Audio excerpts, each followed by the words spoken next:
সাকিবের প্রতি দর্শকের একটা আস্থা আসছে। সে আস্থাটা কি যে সাকিবের শুধু অশ্লীলতা নেই, ও জানি কেন বলে সমস্ত প্রযোজকরা শোনে, পরিচালকও শোনে। ওকে আমি ছবিতে দিয়েছিলাম 4 লাখ টাকা। আমার মনে হয় ও এখনো শেখে। আমরা ঈদ কেন্দ্রিক শুধু শাকিব খানের সিনেমা তৈরি দেখি, তখন হলে ভিড় দেখি। মানে শাকিব খান ছাড়া কি বাংলাদেশের সিনেমার ভবিষ্যৎ আসলে কি? আসলে আমি তো এখনো কি বলবো, বাংলাদেশের চলচ্চিত্রের ভবিষ্যতে এখন আমি অন্ধকার দেখছি। আমার উস্তাদ কাজী আচ্ছা বলছিল যে এফডিসি দেখি, বলছিল ওই সময় আমি টোটাল খুব ব্যস্ত পরিচালক, তো বলছিল যে এই এফডিসি দেখো, একসময় এখানে বলবে চলচ্চিত্র নির্মাণ করবে। এখন কিন্তু সেই অবস্থা আমরা দেখতে পাচ্ছি। তো এফআই মানিক সাহেব একদিন একটা কথা বলছিল যে তোমাদের মাথার পরে একটা ছাদ দেওয়া হলো যে তার উপরে যেতে পারবা না। তার কারণ এটা হয়েছিল চলচ্চিত্রের ধসটা নেমেছিল হলো অশ্লীলতার কারণে। ওর থেকে এখনো আমরা এই মানে আমাদের যে সুদিনের জায়গায় আসতে পারিনি।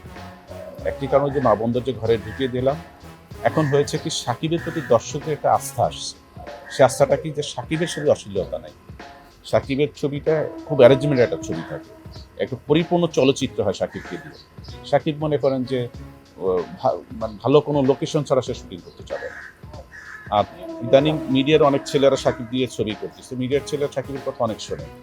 আগে সাকিবের সাথে পরিকল্পনা করে সাকিবের ওর অভিজ্ঞতার ভান্ডার অনেক সমৃদ্ধশালী।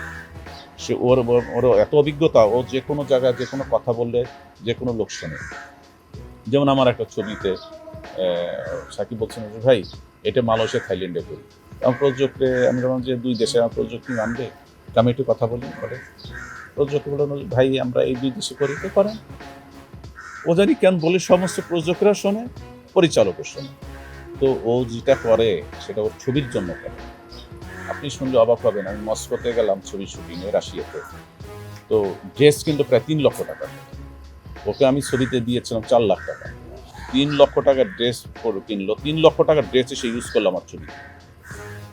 তখন আমার প্রযোজক বলে কি পাগল হয়ে গেছেন, আমাকে মামা বলতো, মামা ছবি প্রযোজক নয়ন এটা কোন সিনেমা? স্বপ্নের বিদেশ। সাকিব স্বপ্নের কাস্টিং ছিল, ছবিটা আমার এখনো রিলিজ হয়নি। তো বলছিল যে এত টাকা ইনভেস্ট করতে, তখন আমি বললাম যে ওই হিরো। আচ্ছা, শাকিব খান তো এখন মোটামুটি ধরেন এফডিসি কেন্দ্রিক পরিচালকের বাইরে গিয়ে সে মোটামুটি ভালো সিনেমায় কাজ করতেছে। তো এফডিসির পরিচালকরা শাকিবকে কেন কাজে লাগাইতে পারলেন না? এফডিসি শোনেন, সাকিব তো আমাকে অনেকগুলো ছবি করেছে। আমি একদম আমার ফার্স্ট ছবি আজকের সমাজ সাকিবকে দিয়ে শুরু করি, যেহেতু আমি অনেক অবদান ছিল আর ও আমার সাথে বোঝাপড়া ভালো ছিল। বললাম যে 10টি শট যদি বলতো, সাকিব শটটা তো অনেক সুন্দর হয়েছে, আর একটু সুন্দর তুমি পারবা, আর একটা শটটা দাও না ভাই, বাস। ওকে নজর পাইলেন অলস, মানে শিখার আগে এক স্টাইলের ড্রামা করতো, এখন সাকিব আর এক স্টাইলের ড্রামা করে। ওই যে ভেরিয়েশনটা, এই যে শিক্ষার যে, আমার মনে হয় ও এখনো শেখে।